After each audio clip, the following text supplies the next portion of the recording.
नमस्कार.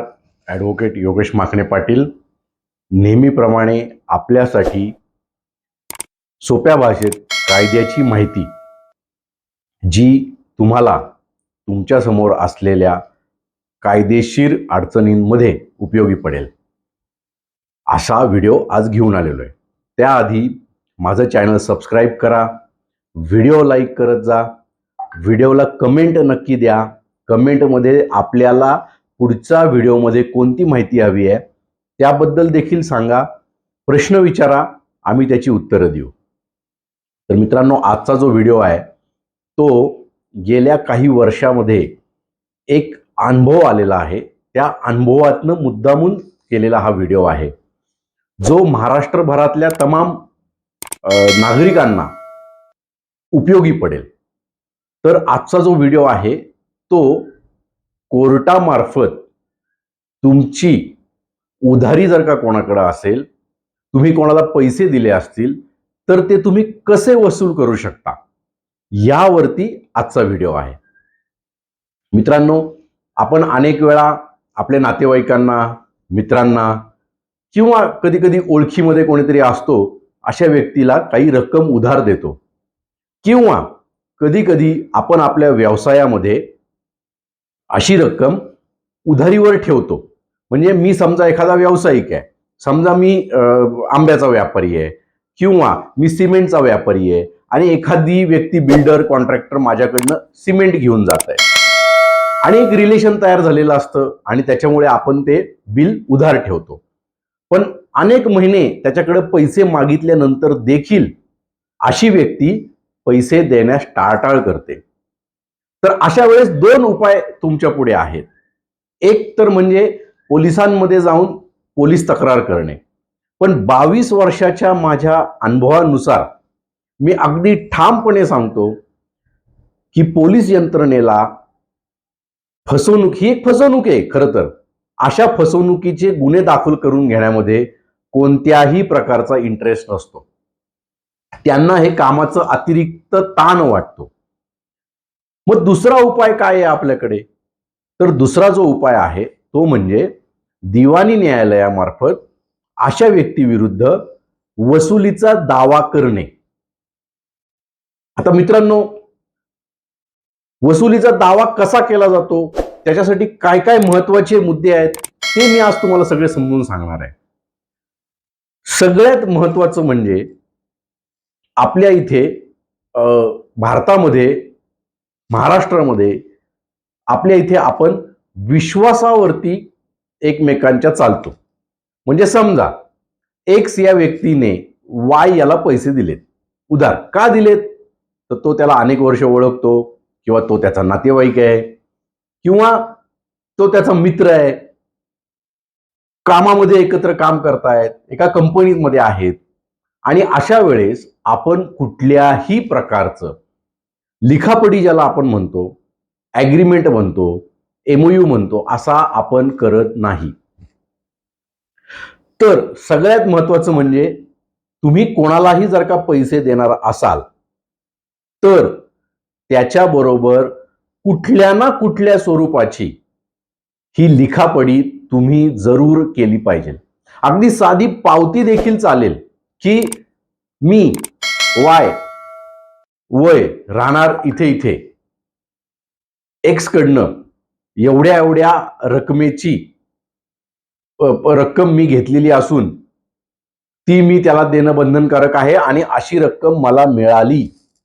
अगदी अशी साधी पावती सुद्धा चालेल. पण अनेक केसेसमध्ये माझ्या असं लक्षात आलेलं आहे की अशा स्वरूपाची कुठलीही लिखापडी नसल्यामुळे ज्या व्यक्तीने पैसे घेतलेले आहेत, ज्या व्यक्तीने उधार घेतलेली आहे, ती व्यक्ती आपल्याला पैसे द्यायला टाळाटाळ करते.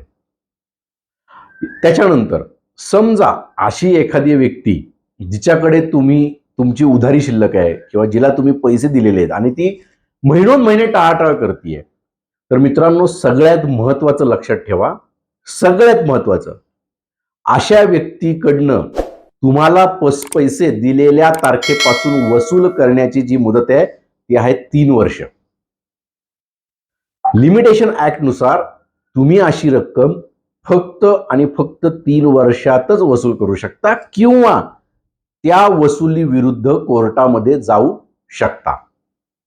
म्हणजे समजा एखाद्या व्यक्तीकडनं 1 जून 2026 ला पैसे घेतलेत किंवा एखाद्या व्यापाऱ्याने एखाद्या दुसऱ्या व्यापाऱ्याला उधारीमध्ये माल दिलेला आहे, तर असे पैसे वसूल करण्याची कायदेशीर कारवाई तुम्हाला 3 वर्षाच्या आत करावी लागेल. आता कायदेशीर कारवाई जेव्हा चालू करायची असते, त्यातली पहिली महत्वाची स्टेप म्हणजे त्याला लीगल नोटीस पाठवणे, की बाबा मी तुला असे असे पैसे दिले होते किंवा तू माझ्याकडनं असा असा माल घेतलेला होतास, असं असं देणं तू मला लागतोयस. मग त्याची जर का लिखापडी असेल तर त्याचा उल्लेख करायचा, त्याचे पावती क्रमांक असतील, व्हाउचर्स असतील, परचेस ऑर्डर असतील, त्याचा उल्लेख त्याच्यामध्ये करावा लागतो. आणि अशा पद्धतीने त्याच्याकडे तुम्ही नोटीस पाठवून तुमचं कायदेशीर येणं जे आहे त्याची मागणी करावी लागते. त्याच्यामध्ये काही मुदत द्यावी लागते की बाबा तू एवढ्या पैशात जर का एवढ्या दिवसात जर का मला हे पैसे दिले नाहीस तर तुझ्या विरुद्ध मी कोर्टात कायदेशीर कारवाई करेन. आता ह्याच्यानंतर तुम्ही दिलेल्या मुदतीमध्ये तुम्हाला थांबावं लागेल आणि तरीही त्यांनी जर का पैसे दिले नाहीत तर मात्र तुम्हाला त्याच्या विरुद्ध कोर्टामध्ये रिकव्हरी सूट म्हणजे वसुलीचा दावा करावा लागतो.